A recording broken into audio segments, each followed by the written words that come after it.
Hello everyone, मेरा नाम है अंकित मिश्रा और आप देख रहे हैं ऑनलाइन टीचिंग ओटी के आज इस वीडियो में मैं आज आपसे बात करने वाला हूं मॉलिक्यूलर बायोलॉजी का सबसे पहले वीडियो के बारे में।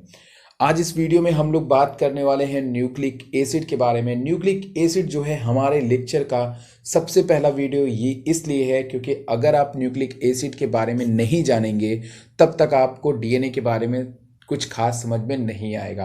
मेरे कहने का मतलब है कि आज का जो ये वीडियो है ये बहुत ही बेसिक स्टूडेंट के लिए है जिनकी बेसिक्स वाकई में काफ़ी ज़्यादा वीक है और वो जस्ट मॉलिक्यूलर को बस शुरू ही करना चाहते हैं, या फिर उन बच्चों के लिए है जो नीट की प्रिपरेशन के लिए जा रहे हैं और उसके बाद उनको एक रिवीजन का एक बहुत ही बेहतरीन वीडियो चाहिए, तो उनके लिए ये काफ़ी कमाल का वीडियो हो सकता है। देखिए, आज जो हमारा न्यूक्लिक एसिड का वीडियो है जिसके अंदर हम लोग बात करेंगे कि आखिर जो हमारा डीएनए है वो किस तरीके से उसका स्ट्रक्चर बना हुआ है, उसका मॉलिक्यूलर स्ट्रक्चर किस तरीके का है, और आखिर न्यूक्लिक एसिड में जो हम डीएनए और आरएनए के बारे में पढ़ते हैं वो क्यों पढ़ते हैं, न्यूक्लियोटाइड क्या होते हैं, न्यूक्लियोसाइड क्या होते हैं, फॉस्फोडाइस्टर बॉन्ड क्या होते हैं, इन तमाम तरह की चीज़ों के बारे में आज हम इसी वीडियो में मेंशन करेंगे। सबसे पहले मैं अगर आपसे बात करता हूँ तो आप सभी को पता होता है कि डीएनए जो है वो हमारे न्यूक्लियस के अंदर होता है, यूकैरियोटिक सेल के अंदर। अगर हम बात करें यूकैरियोटिक सेल में न्यूक्लियस होती है और उसके अंदर हमारा डीएनए मौजूद होता है। तो आप सभी को पता होगा कि डीएनए होता है, जब डीएनए थोड़ा सा कंडेंस होता है, हिस्टोन प्रोटीन के साथ में जुड़ता है तो वो बन जाता है हमारा क्रोमैटिन, एंड देन उसके बाद होता है हमारा क्रोमोसोम जो कि हमारे न्यूक्लियस के अंदर पड़ा हुआ होता है।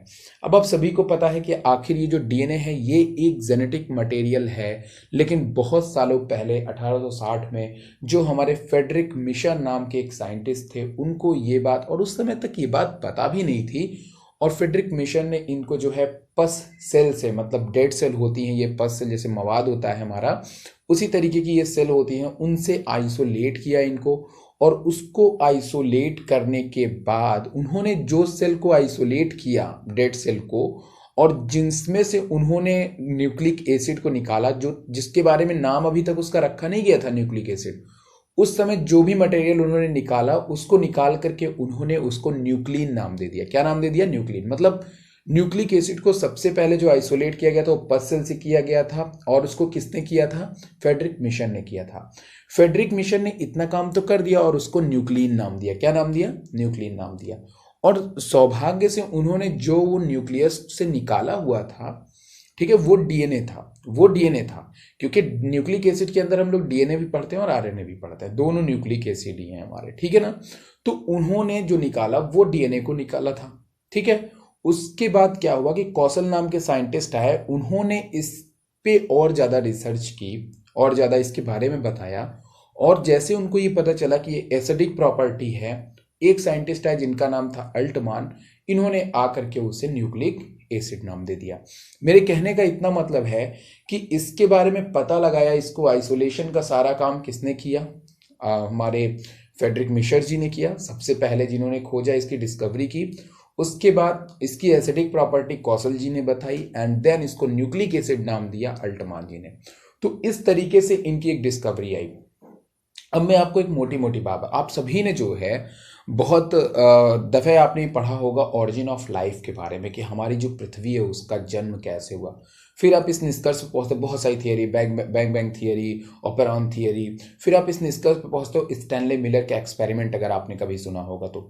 स्टैनले मिलर ने अपने एक्सपेरिमेंट में क्या कहा था कि जो हमारे मैक्रोमॉलिक्यूल्स हैं, जैसे अमोनिया है और शुगर है, अमीनो एसिड्स हैं, ये सभी चीज़ें जो बनी हुई हैं ये बहुत सालों पहले बनी हुई थी, और फिर उन्हीं चीज़ों से एक कॉम्प्लेक्स बना जो हमारे सेल को बनाने में मदद करता है। उसी तरीके से हमारे सेल को बनाने में एक कंपाउंड और मदद करता है जिसके बगैर शायद लाइफ इम्पॉसिबल थी, और वो था हमारा न्यूक्लिक एसिड। क्योंकि न्यूक्लिक एसिड के अंदर ही हम लोग डीएनए को पढ़ते हैं, आरएनए को पढ़ते हैं। RNA and DNA is just type of nucleic acid. So इसीलिए ये हमारे लाइफ के लिए बहुत ही इंपॉर्टेंट थे। तो जो न्यूक्लिक एसिड मैंने अभी आपको बताया तुरंत तुरंत कि उन्होंने डेड सेल से लिया था, नहीं पता था उस वक्त किसी को कि यही डीएनए है, नहीं पता था किसी को कि यही जेनेटिक मटेरियल है, उस चीज़ को उन्होंने आइसोलेट किया एंड देन इसको न्यूक्लिक एसिड नाम दिया गया। जब इस पे और ज़्यादा रिसर्च हुई तो बाद में पता चलता है कि यही न्यूक्लिक एसिड जो होता है यही हमारा बेसिकली डीएनए और आरएनए होता है।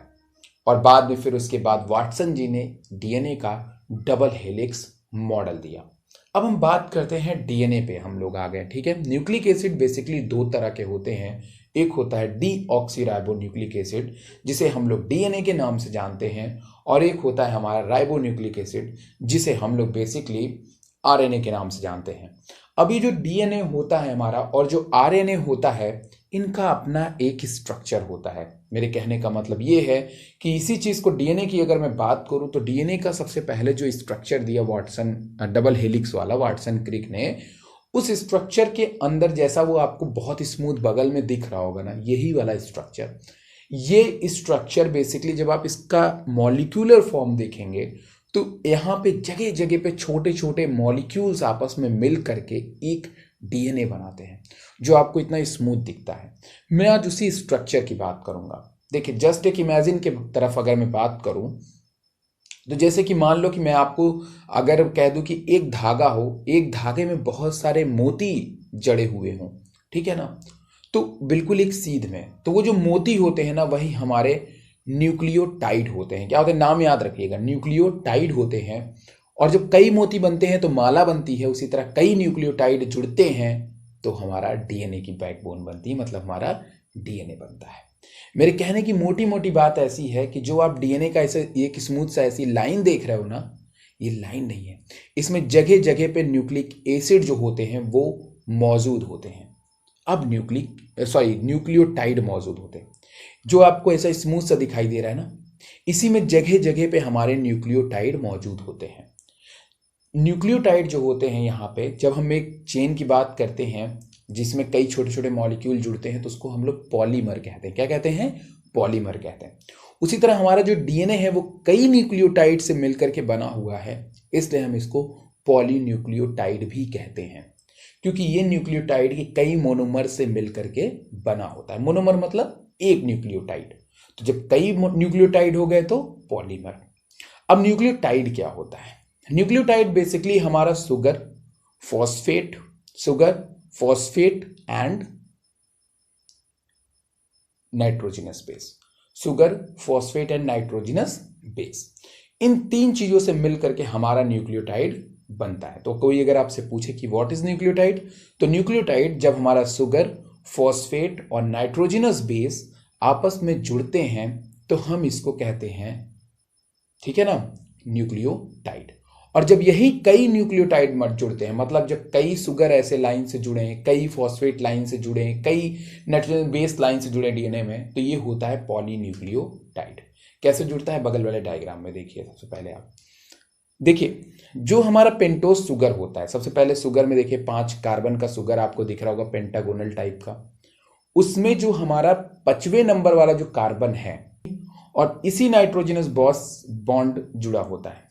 अब ये एक हमारा हो गया, जस्ट उसके नीचे आप आए।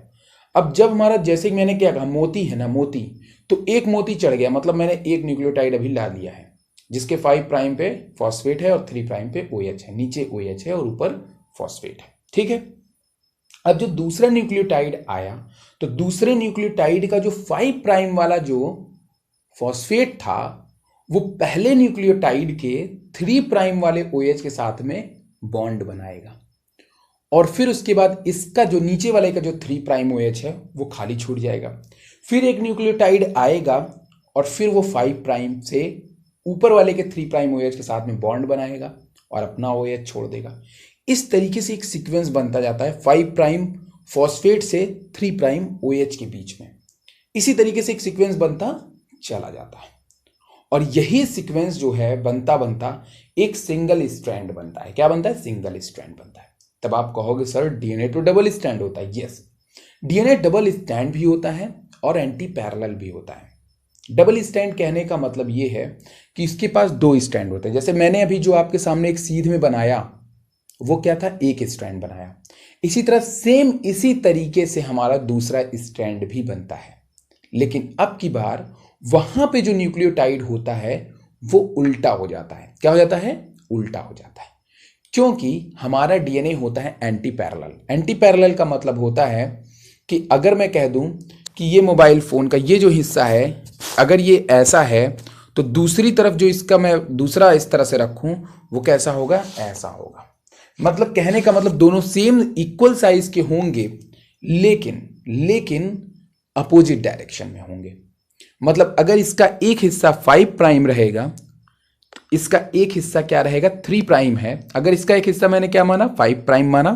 5 प्राइम को हमने शो किया हुआ है क्योंकि ऊपर जो हमारा फॉस्फेट था वो कौन से एंड पे था, 5 कार्बन पे, इसलिए हमको 5 प्राइम बोल देते हैं। और इसका जो है वो कितने पे है, 3 प्राइम।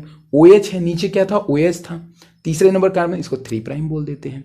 तो 5 प्राइम टू 3 प्राइम अगर ये है, तो अगर मैं एंटी पैरेलल बोलूंगा दूसरी तरफ, तो 3 प्राइम क्या हो जाएगा, ऊपर, और 5 प्राइम नीचे। मतलब एक स्ट्रैंड का 5 प्राइम ऊपर होता है, 3 प्राइम नीचे होता है, और एक स्ट्रैंड का 3 प्राइम ऊपर होता है और 5 प्राइम नीचे, मतलब एक दूसरे का एंटी पैरेलल। ऐसा क्यों होता है, क्योंकि मैंने कहा नहीं कि वहां पे हमने न्यूक्लियोटाइड को क्या कर दिया, उल्टा कर दिया। जब न्यूक्लियोटाइड को उल्टा कर देंगे तो पहले देखो, पहले वाले में क्या था, इधर वाले में जो था वो क्या था, 5 प्राइम ऊपर की तरफ था। लेकिन अब हमने इसको पलट दिया ना, तो इसका 3 प्राइम ऊपर की तरफ होगा और 5 प्राइम नीचे की तरफ। फिर हम दूसरे वाले स्ट्रैंड पे लेकर के आएंगे अगला न्यूक्लियोटाइड। अब नीचे वाला भी उल्टा रहेगा, तो इसका OH एंड खुला रहेगा, इसका OH बॉन्ड बनाएगा फॉस्फेट से, फिर फॉस्फेट को खुला छोड़ देगा 5 प्राइम को, फिर वहां पे नया न्यूक्लियोटाइड आएगा, उससे जुड़ेगा। तो इस तरह से दोनों चेन जुड़ जाती हैं आपस में, और इस तरह से DNA का डबल स्ट्रैंड बन जाता है। लेकिन अब आपका सवाल है कि सर ये डबल स्ट्रैंड आपस में कैसे जुड़ते हैं। ये डबल स्ट्रैंड आपस में जुड़ते हैं हाइड्रोजन बॉन्ड के थ्रू। किसके थ्रू, हाइड्रोजन बॉन्ड के थ्रू। इन दोनों स्ट्रैंड के बीच में देखिए, अभी आपने जो 5 प्राइम फॉस्फेट से OH बनाया है ना, OH वाला जो बॉन्ड बनाया है ना, इसको हम लोग फॉस्फोडाइएस्टर बॉन्ड कहते हैं। क्या कहते हैं, फॉस्फोडाइएस्टर बॉन्ड कहते हैं। क्या कहते हैं, फॉस्फोडाइएस्टर बॉन्ड। किनके बीच में, ये बैकबोन वाला जो है ना, जो मैं जोड़ रहा था बार बार OH और 5 प्राइम फॉस्फेट वाले से, तो ये दोनों आपस में मिलकर क्या बनाते हैं, फॉस्फोडाइएस्टर बॉन्ड बनाते हैं। लेकिन जब दो स्ट्रैंड आपस में ऐसे वाला हॉरिजॉन्टल वाला जो बॉन्ड बनाते हैं, वो होता है हाइड्रोजन बॉन्ड। क्या होता है, हाइड्रोजन बॉन्ड होता है। ये हमें अलग अलग चीजों में अलग अलग, जैसे A और T की बात करेंगे, एडनिन और थाइमिन, ये सभी क्या है, हमारे नाइट्रोजनस बेस है। तो सबसे पहले मैं थोड़ा सा नाइट्रोजन बेस के बारे में आपको बताता हूँ। फॉस्फेट के बारे में आप सभी जानते हैं, पेंटोज शुगर के बारे में मैंने आपको बता दिया। RNA का जो पेंटोज शुगर होता है, उसमें बेसिकली हमें 2 OH मॉलिक्यूल नीचे की तरफ दिखाई देते हैं, जबकि DNA में हमें एक ही OH दिखाई देता है, एक में हाइड्रोजन होता है। मतलब एक ऑक्सीजन वहां से रिमूव होता है, जिसलिए हम इसको डीऑक्सीराइबो कहते हैं। फाइन, इतनी बात समझ में आ गई ना। तो RNA का जब आप पेंटोज शुगर देखेंगे तो उसमें 2 OH दिखाई देंगे, DNA के पेंटोज शुगर में हमें 1 OH दिखाई देगा। अंतर पता चला। अब जो हमारा नाइट्रोजनस बेस होता है, वो बेसिकली हमने उसको बोला है कि भाई वो टोटल 5 हैं। कौन कौन से हैं, यूरेसिल है, थाइमिन है, एडेनिन है, ग्वानिन है, साइटोसिन है। ये टोटल 5 हैं, लेकिन DNA में केवल 4 होते हैं, thymine, adenine, guanine, cytosine. RNA में भी 4 होते हैं, उसमें थाइमिन के जगह पे यूरेसिल होता है। ठीक है, DNA में यूरेसिल नहीं होता और RNA में यूरेसिल होता है। RNA में थाइमिन नहीं होता, DNA में थाइमिन होता है। तो इस तरीके से नाइट्रोजनस बेस जो होते हैं, जैसे एडेनिन के सामने हमेशा जब भी सामने आना चाहिए, मतलब अगर इस बैंड पे इधर की तरफ ऊपर की तरफ एडेनिन है, तो उसके सामने वाले पे हमेशा पहला वाला T होना चाहिए, मतलब थाइमिन होना चाहिए। इसको हम लोग कॉम्प्लीमेंट्री कहते हैं। A के साथ में हमेशा T बॉन्ड बनाएगा, G के साथ में हमेशा C बॉन्ड बनाएगा, T के साथ में हमेशा A बॉन्ड बनाएगा और C के साथ में हमेशा G बॉन्ड बनाएगा। ये लिखित है। A और T के बीच में डबल बॉन्ड होगा और G और C के बीच में ट्रिपल बॉन्ड होगा, और उस बॉन्ड को कहते हैं हाइड्रोजन बॉन्ड। और इन्हीं हाइड्रोजन बॉन्ड के थ्रू हमारा दोनों डबल स्टैंड जो होता है वो आपस में जुड़ा हुआ होता है। ये था हमारा DNA का स्ट्रक्चर। सबसे पहले मैंने क्या कहा कि कई न्यूक्लियोटाइड मिल करके फॉस्फोडाइएस्टर बॉन्ड के द्वारा जुड़ करके DNA की बैकबोन बनाते हैं, एक स्ट्रैंड। उसी तरह दूसरा वाला भी न्यूक्लियोटाइड फॉस्फोडाइएस्टर बॉन्ड से जुड़ करके एक स्ट्रैंड और बनाता है, और इस तरह हमारे DNA के 2 स्ट्रैंड बन जाते हैं, और ये दोनों स्ट्रैंड आपस में हाइड्रोजन बॉन्ड से लिंक होते हैं। जो कि नाइट्रोजनस बेसिस के बीच में बनते हैं। नाइट्रोजनस बेसिस के बीच में बनते, इस बात को ध्यान रखिएगा। और वहां पे फॉस्फेडाइस्टर बॉन्ड किनके बीच में बन रहा था? 3' OH और 5' फॉस्फेट के बीच में। इसको हम लोग फॉस्फोडाइस्टर बॉन्ड कहते हैं। ये था आज का वीडियो हमारा डीएनए का स्ट्रक्चर। आप जरूर बताइएगा आपको ये वीडियो कैसा लगा। लेकिन जाते जाते ग्लाइकोसिडिक की तो बात करना ही भूल गया। जब हम लोग क्या करते हैं कि अगर अपने, जैसे मैंने कहा, nucleotide is what? Nucleotide, phosphate, nitrogenous base and sugar, तीनों चीज मिलकर के क्या बना देते हैं हमारे, ठीक है ना, समझ गए? क्या बनाते हैं? न्यूक्लियोटाइड। और जब इसमें से आप फॉस्फेट को निकाल दीजिए तो न्यूक्लियोसाइड। ये चीज आपको ध्यान में रखना है। आशा आपको ये वीडियो पसंद आया होगा। पसंद आया होगा तो लाइक करिएगा, शेयर करिएगा, सब्सक्राइब करिएगा और सब्सक्राइब जरूर कर लीजिएगा, क्योंकि आगे आने वाली वीडियो में मैं डीएनए के स्ट्रक्चर के बारे में और रेप्लिकेशन के बारे में आपसे बात करूंगा। और जो भी हमारे ऑलरेडी वीडियो पड़े हुए हैं, जैसे कि हमारा रिसर्च एक्सपेरिमेंट का वीडियो है जिसमें मिसेल्सन स्टाहल और हर्शेचेस और सेमी कंजर्वेटिव वाला जो है, वो तीनों पड़ा हुआ है ग्रिफिथ का। इसको आप जाकर के देखिएगा। आपको इस वीडियो के बाद आपको वो समझ में आएगा। तो सबको समझ में आया डीएनए का स्ट्रक्चर कैसा होता है। अगर वीडियो पसंद आया हो तो जरूर बताइएगा कमेंट सेक्शन में। और अगर आपको लग रहा हो कि नहीं ये एबल नहीं है तो मैं फिर से कोशिश करूंगा, लेकिन आप कमेंट्स करके जरूर बताइएगा।